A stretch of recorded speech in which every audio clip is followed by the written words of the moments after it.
ചേട്ടത്തി ഒന്ന് നിന്നെ ഞാനാ. ചേട്ടത്തിയെ കാണാൻ ഞാൻ വീട്ടിൽ പോയിരുന്നു. അപ്പോഴാ മാർക്കറ്റിലേക്ക് വന്നെന്നറിഞ്ഞത്. അയ്യോ, വയസ്സുകാലത്ത് ഈ ഭാരമൊക്കെ ഇങ്ങനെ ഒറ്റയ്ക്ക് ചുമക്കരുത്. സഞ്ചിയും പൊക്കണമൊക്കെ ഇങ്ങനെ തന്നാട്ടെ, ഞാൻ എടുക്കാം. മറിയ ചേട്ടത്തിക്ക് പ്രായം കലണ്ടറിലേ ആയിട്ടുള്ളൂ. ശരീരവും മനസ്സും ഒക്കെ കൊച്ചിനേക്കാൾ ചെറുപ്പവാ. ഈ സഞ്ചിയും പൊക്കണോ മാത്രമല്ല, ഈ കൊച്ചിനെ വേണേലും മറിയ ചേട്ടത്തി പൊക്കും. കാണണോ? തെളിയിക്കണ്ട. അല്ല, എന്നതാ മറിയ ചേട്ടത്തിയെ വന്ന് കാണാനുണ്ടായ കാര്യം? അല്ല, എന്റെ മോൻ മഹേഷിനെ ട്യൂഷൻ ക്ലാസ്സിൽ ചേർക്കാൻ പോവുക. അത് നേരിട്ട് വന്ന് പറയാന്ന് വെച്ചു.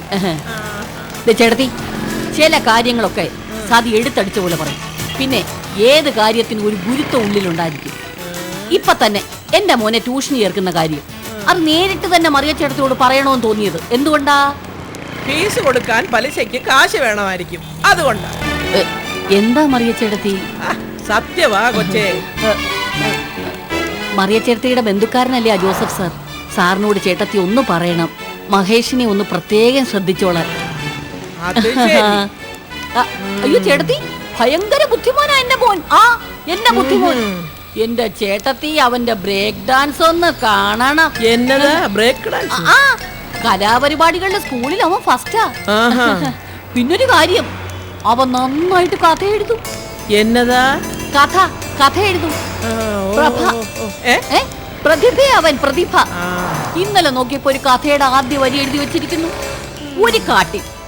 അത്രേ എഴുതിയിട്ടുള്ളൂ, 2 വാക്ക്. പക്ഷെ അതൊരു കഥയുടെ തുടക്കമല്ലേ? അതാ പറഞ്ഞത്. ജോസഫ് സാറിനോട് ചേട്ടത്തി അവനെ കുറിച്ച് ഇത്തിരി പുകഴ്ത്തി പറയണം. ആ ലീലാവതിയുടെ മോള്, അയ്യേ, അതിന് ബുദ്ധി എന്ന് പറയുന്നതേ ഇല്ല. അയ്യോ, നല്ല വനമാല.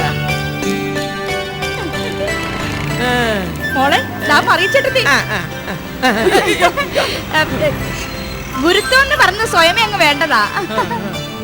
മറിയ ചേട്ടത്തിയാണ് ലോകത്തിലെ ഏറ്റവും നല്ല അമ്മൂമ്മ. എങ്ങനെ എങ്ങനെ എങ്ങനെ എങ്ങനെ മക്കളെ? മറിയ ചേട്ടത്തിയാണ് ലോകത്തിലെ ഏറ്റവും നല്ല അമ്മൂമ്മ. ശരിയായില്ലേ അമ്മേ? അത് നീ എന്നോട് ചോദിക്കുന്ന എന്തിനാ? ഇവളിങ്ങനാ എന്ത് പറഞ്ഞാലും പേടിയാ. തിരിഞ്ഞു ചോദിക്കും ശരിയായില്ലേന്ന്. ഞാൻ വഴക്ക് പറയുമെന്നാ. അതല്ല, അമ്മ പഠിപ്പിച്ചത് കറക്റ്റ് ആയിട്ടല്ലേ പറഞ്ഞതെന്ന് നോക്കിയതാ.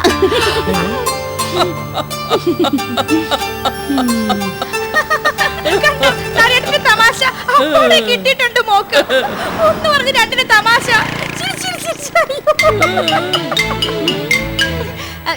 സത്യം നേരാ. മനസ്സിലായി, എല്ലാം നേരായിട്ട് നേരാണെന്ന് മനസ്സിലായേ. ചേട്ടത്തിക്കും എനിക്കും ഇപ്പൊ എല്ലാം മനസ്സിലായി. ചേട്ടത്തിക്ക് ഇപ്പൊ എന്റെ മോന്റെ പ്രതിഭ മനസ്സിലായില്ലേ? അത് ഇതുപോലെ മോനെ കാണുമ്പോ മനസ്സിലാകും.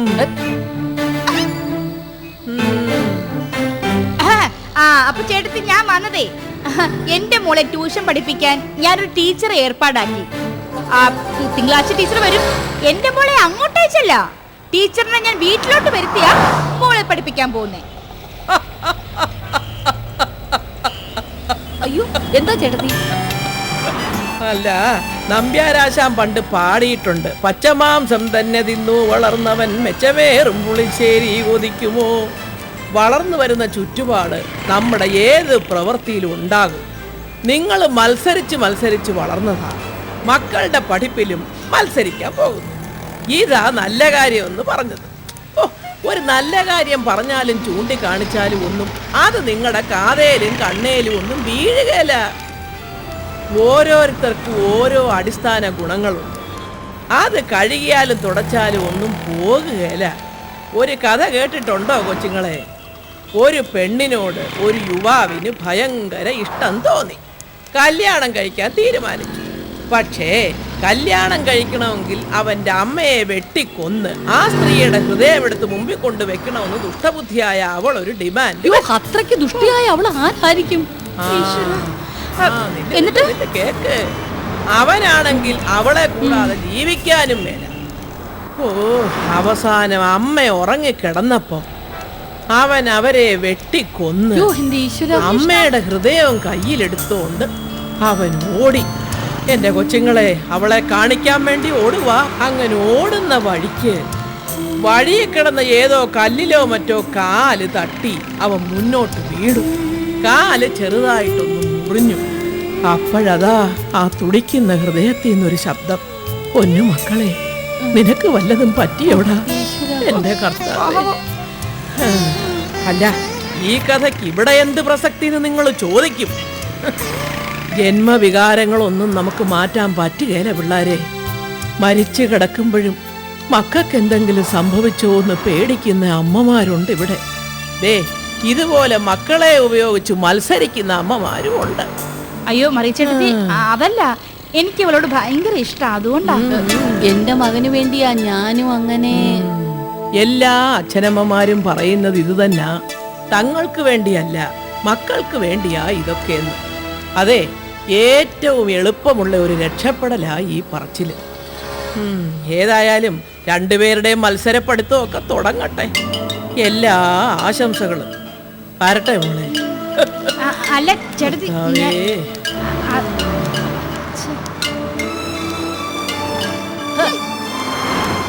പള്ളിമുറ്റത്തെ വിദ്യാലയങ്ങൾ നമ്മുടേതല്ലാതാകും. ഇടയലേഖനം.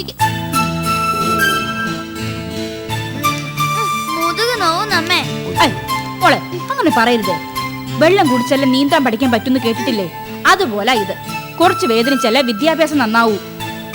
അതുമല്ല, അപ്പുറത്തെ ആ സതിയുടെ മകൻ മഹേഷേ എത്ര പുസ്തകങ്ങളെ കൊണ്ടുവന്ന്, അല്ലേ ലീലാവതി? കളിയാക്കല്ലേ.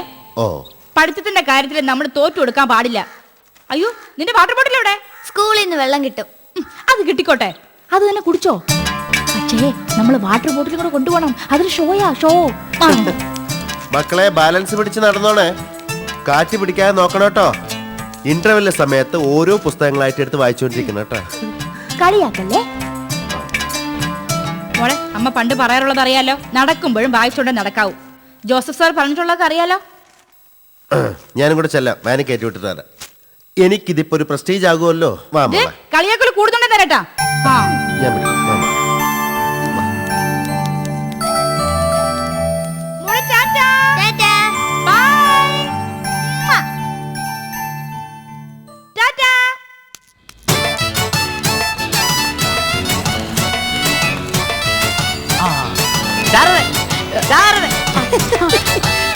മോളെ ട്യൂഷൻ മത്സരത്തിന് ചേർത്തു പറഞ്ഞു. മത്സരം ആരാ ആദ്യം തുടങ്ങിയ രാംസിംഗെ? നാത്തൂനും ഞങ്ങൾക്കൊന്നും ഒരു മത്സരത്തിന് പോകുന്നത് ഇഷ്ടമല്ല. പക്ഷേ മത്സരിച്ച് അടങ്ങൂന്ന് പറഞ്ഞു വന്നാലേ ഞങ്ങൾ അങ്ങ് വിട്ടുകൊടുക്കാനും പോകുന്നില്ല. ദേ, മോള് ട്യൂഷൻ കഴിഞ്ഞ് വന്നാലേ കൊടുക്കാനുള്ള ബൂസ്റ്റും ഹോർലിക്സ് ഒക്കെയാ. ഓ, അങ്ങനെ മത്സരം കൊണ്ട് കുറെ കച്ചവടക്കാരെങ്ങനെ രക്ഷപ്പെടും? കളിയാക്കണ്ട. ബുദ്ധിയും ശരീരമൊക്കെ നന്നാവണമെങ്കിലേ ഇതൊക്കെ കഴിക്കണം. അപ്പൊ സുഗുണേ, ഇപ്പൊ കൂടിക്കാണും കവിതയുടെ ഒരു പിടുത്തേ. കവിതാ ഭവനെ നമ്മൾ തള്ളിക്കളയാൻ പാടില്ലല്ലോ. നമുക്ക് ആവും മട്ടിൽ നമ്മൾ അത് പ്രോത്സാഹിപ്പിക്കണം. പാവം, ഒരു എഴുത്തുകുറി ഒരുക്കണം. ഇന്നലെ സുഗുണേട്ടൻ പറയാ ഷേക്സ്പിയർ ഒക്കെ ഇങ്ങനെയാ തുടങ്ങിയതെന്ന്. അപ്പൊ ഷേക്സ്പിയറും അളിയന്റെ വീട്ടിൽ പറ്റിക്കൂടി എന്നിട്ടാണോ കഥ എഴുതിയത്? അങ്ങനെയൊന്നും പറയണ്ട. അതെന്റെ ഏട്ടന്റെ വീടാ, ഞങ്ങൾക്ക് അധികാരമുള്ള വീടാ. അവിടെ സുഗുണേട്ടന്റെ കവിത എഴുതാനുള്ള അവകാശം ഒക്കെ ഉണ്ട് കേട്ടാ. നീ നന്നാവൂല.